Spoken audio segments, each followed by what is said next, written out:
السلام علیکم دوستو، آج کی ویڈیو میں بات کروں گا شان حضرت علی مرتضیٰ رضی اللہ تعالیٰ عنہ۔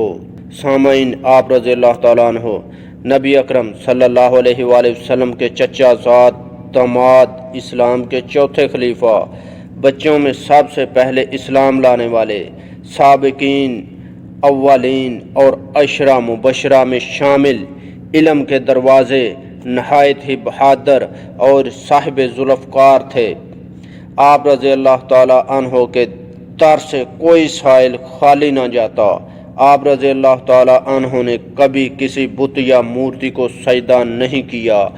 آپ رضی اللہ تعالیٰ عنہ کی زبان مبارک سے ہر وقت حق اور حکمت کی باتیں جاری ہوتی تھیں۔ حضور صلی اللہ علیہ وآلہ وسلم نے ایک دفعہ آپ رضی اللہ تعالیٰ عنہ کو ابو تراب کہہ کر پکارا۔ اس کے بعد آپ رضی اللہ تعالیٰ عنہ اس کنیت سے مشہور ہوئے۔ حضور صلی اللہ علیہ وآلہ وسلم نے ہجرت والی رات حضرت علی کو اپنے بستر پر سلایا اور اپنی سب سے چھوٹی اور لاڈلی بیٹی خاتون جنت حضرت فاطمہ رضی اللہ تعالیٰ عنہا آپ رضی اللہ تعالیٰ عنہ کو نکاح میں دیں۔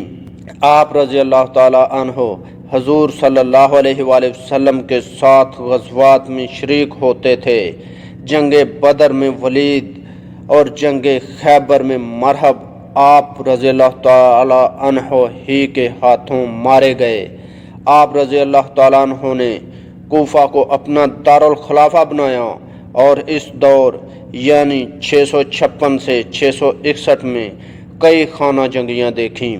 سیدنا علی مرتضیٰ رضی اللہ تعالیٰ عنہ سے مروی ہے کہ وہ کہتے ہیں، میں ابھی تک نو عمر تھا کہ رسول اللہ صلی اللہ علیہ وآلہ وسلم نے مجھے یمن کی طرف بھیج دیا۔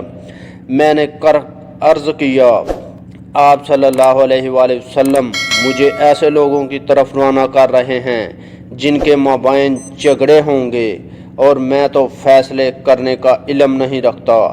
تو آپ صلی اللہ علیہ وآلہ وسلم نے فرمایا، اللہ تعالیٰ تمہاری زبان کو درست اور دل کو مضبوط رکھے گا۔ سیدنا علی رضی اللہ تعالیٰ عنہ کہتے ہیں، اس کے بعد مجھے دو آدمیوں کے درمیان فیصلہ کرنے میں کبھی بھی تردد نہیں ہوا۔ مسند احمد حدیث نمبر 12322۔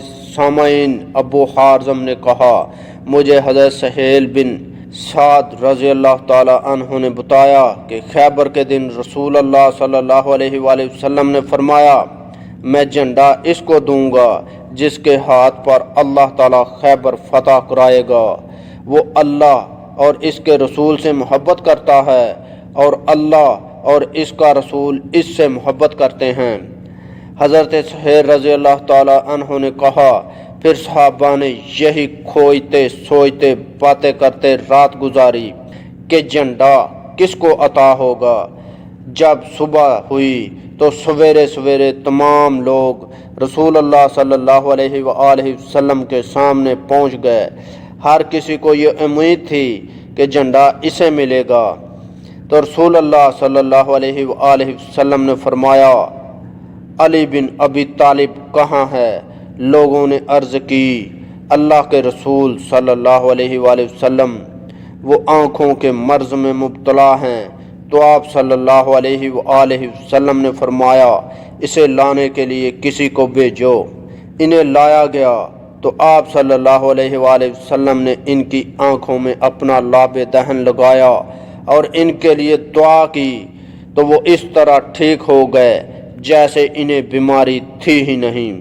تو آپ صلی اللہ علیہ وآلہ وسلم نے ان کو جھنڈا عطا کیا۔ حضرت علی رضی اللہ تعالیٰ عنہ نے کہا، اے اللہ کے رسول صلی اللہ علیہ وآلہ وسلم، کیا میں اس وقت تک ان سے جنگ کروں جب تک وہ ہم جیسے مسلمان نہ ہو جائیں؟ تو آپ صلی اللہ علیہ وآلہ وسلم نے فرمایا، تحمل کے ساتھ روانہ ہو جاؤ یہاں تک کہ ان کے گھروں کے سامنے میدان میں پہنچ جاؤ، پھر انہیں اسلام کی دعوت دو اور انہیں بتاؤ کہ اسلام میں ان پر اللہ کے کیا حقوق ہوں گے۔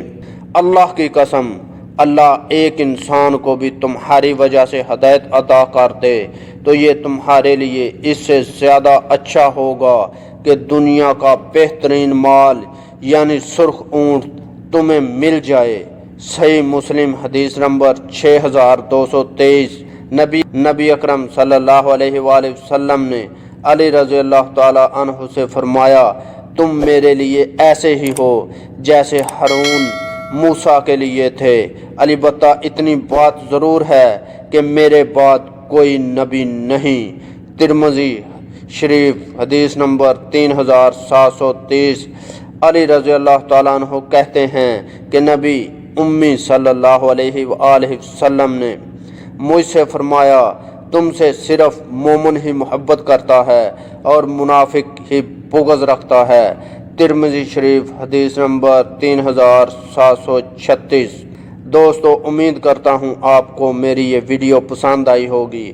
اگر ویڈیو پسند آئی تو ویڈیو کو لائک کریں، اپنے دوستوں کے ساتھ شیئر کریں، اور ایسی اچھی ویڈیو دیکھنے کے لیے ہمارا چینل مہربان وائس ٹی وی سبسکرائب کریں، اور مجھے اجازت دیجیے اگلی ویڈیو تک کے لیے۔ اللہ حافظ۔